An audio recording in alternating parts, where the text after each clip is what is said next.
గురువుగారు తరచుగా కలలో నీళ్లు లేకపోతే సముద్రం ఇలా వీటికి సంబంధించి ఏదైనా వచ్చినప్పుడు దాన్ని మనం ఎలా సూచించుకోవాలంటే లైక్ శుభం అనుకోవాలా అశుభం అనుకోవాలా? శుభం అమ్మా ఇది.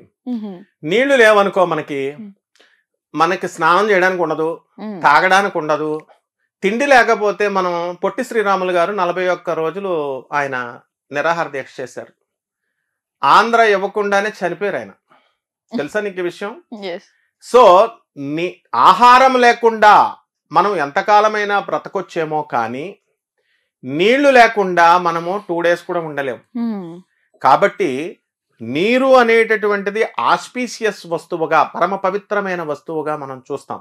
అందుకనే రోజు స్నానం చేయాలి, రోజు చక్కగా నీళ్లు సఫిషియెంట్ గా తాగాల. చాలా మంది క్వాలిఫైడ్ డాక్టర్స్ చెప్పకుండా మామూలు వాళ్ళు ఈ యూట్యూబ్లో సిలిండర్లు బాటిల్స్ నీళ్లు తాగమంటే తాగేస్తే కిడ్నీలు పోయిన వాళ్ళు ఉన్నారమ్మా. వాటర్ కూడా ఎంత తాగాలో అంతే తాగాల.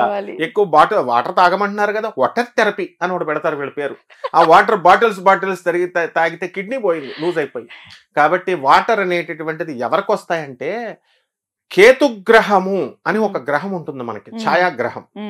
ఆ ఛాయాగ్రహంలో పుట్టినటువంటి వాళ్ళకి ఆ ఛాయాగ్రహం కనుక మన లగ్నాన్ని కని మన రాశిని కనుక చూసినప్పుడు వీళ్ళకి నీళ్లు ఎక్కువ కల్లోకి వస్తాయి. కాబట్టి సముద్రాలు, నదులు, 7 సముద్రాలు అంటాం. It is a spiritual number and irrespective of the cost, creed, religion అందరికీ కూడా వస్తాయి ఈ యొక్క నీళ్లు. ఎక్కువగా 7 నెంబర్ అనేటటువంటిది ముస్లిమ్స్ కి సంబంధించిన నెంబరు. ఒక డాక్టర్, సర్జన్ అనేటటువంటి వాడు అవుతాడు. కేతుగ్రహం అనుగ్రహం ఉన్నవాడెవడు కూడా సన్నంగా కృషించిపోయిన శరీరంలో ఉంటాడు.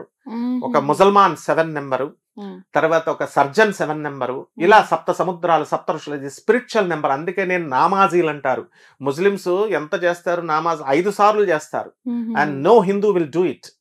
అదే మరి ఎందుకు వాళ్ళు అంత చేస్తారు? బాగా చేస్తే, కలిమాలు బాగా చదివితే మనము నామాజీ అంటారు, యువర్ గుడ్ నామాజీ అంటారు. సో మనం నేర్చుకోవాలా. కాబట్టి ఈ నీరు అనేటటువంటిది, నదులు అనేటటువంటిది, సముద్రాలు అనేటటువంటివి కనుక కల్లోకి వస్తే మనకి త్వరలో ఐశ్వర్యం రాబోతోంది, తర్వాత ఉన్నతి రాబోతోంది, మనం జీవితంలో ఎక్సెల్ కాబోతున్నాము, ఎదగబోతున్నాము అని చిహ్నం, అర్థం అన్నమాట. Right. Thank you Guruji. Thank you so much. నమస్కారం అమ్మా. Thank you very much.